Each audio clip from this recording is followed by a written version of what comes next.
राधे राधे। जय श्री कृष्ण। आप सभी का मेरे यूट्यूब चैनल पे स्वागत है। आप सभी को श्री कृष्ण जन्माष्टमी की हार्दिक हार्दिक शुभकामनाएं। आज छोटे नन्हे गोपाल का जन्मदिन है, तो आप सभी को बहुत सारी बधाइयाँ।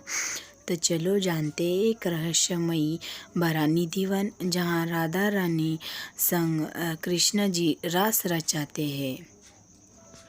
वृंदावन में निधिवन पवित्र और रहस्यमय धार्मिक स्थान है, जिसका संबंध भगवान श्री कृष्ण से है।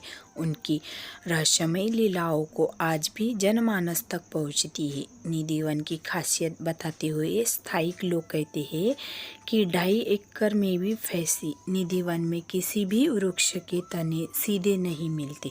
इसकी डालियां नीचे की ओर झुकी है।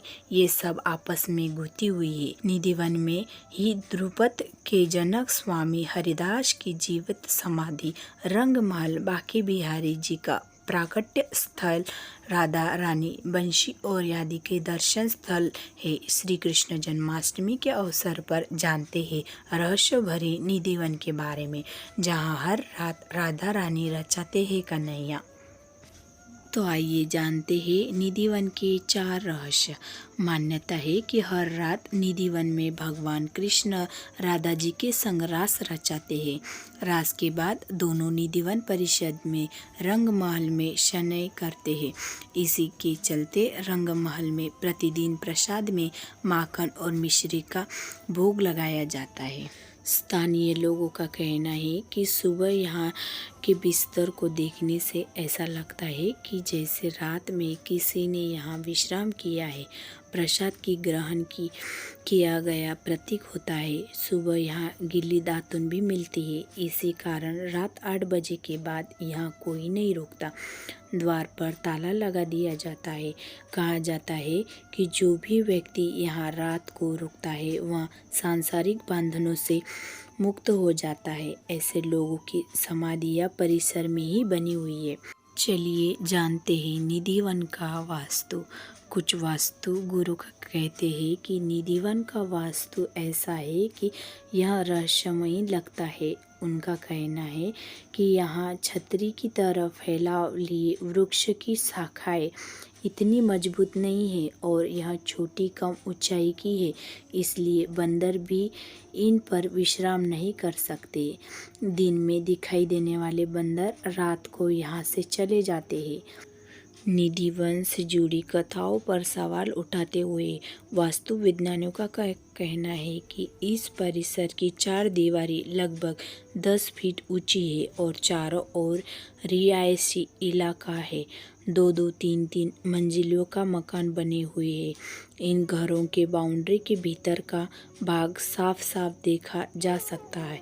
उस स्थान पर जहां रात में रासलीला होना बताया जाता है, वह निधिवन के मध्य भाग से थोड़ा दक्षिण दिशा में खुले में स्थित है।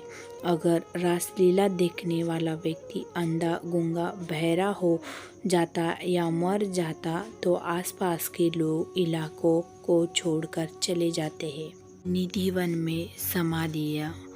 वास्तु विज्ञानों का कहना है कि निधिवन में जो समाधियाँ है वह स्वामी हरिदास और अन्य आचार्यों की है। इनके नाम और मृत्यु तिथि के पट लगे हुए हैं। इनका उल्लेख यूपी पटन विभाग के शिलालेख पर भी है, जो निधिवन में ही है।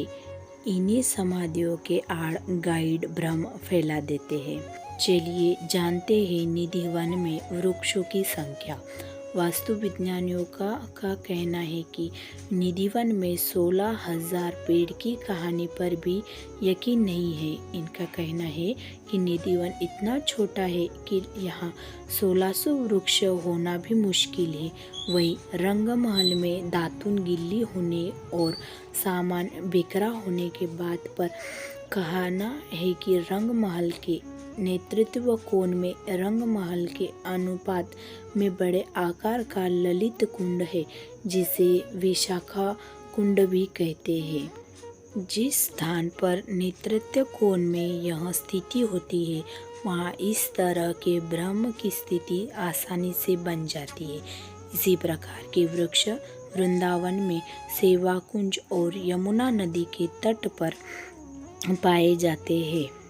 वास्तुशास्त्री इस स्थान की प्रसिद्धि के लिए इसकी उत्तर दिशा में नीचा स्थान को जिम्मेदार बताते हैं। उनका कहना है कि वास्तुशास्त्र के अनुसार नीचाई के स्थान पर पानी आ जाता है तो प्रसिद्धि के लिए सोने पर सुहागा हो जाता है। विश्व में जिन भी स्थानों को प्रसिद्धि मिली है उसकी स्थिति उत्तर दिशा में नीचाई के साथ भारी मात्रा में पानी का जवाब भी है। बिहारी लाल जी की लीलाएं। विशेषज्ञ कुछ भी कहे, लेकिन श्री कृष्ण जी भक्तों की जो आस्था निधिवन से साथ जुड़ी हुई है वह कम नहीं होने वाली आस्था के तर्कों पर आधारित नहीं होती। वह भक्ति का ऐसा प्रेम है जो प्रभु वृंदावन बिहारी लाल जी की लीलाओं से भरपूर है। आप सभी को जन्माष्टमी की बहुत सारी बधाइयाँ। कमेंट में ज़रूर लिख के बताइए कि आपको निधिवन में की जानकारी कैसे लगी, कैसा है निधिवन। राधे राधे।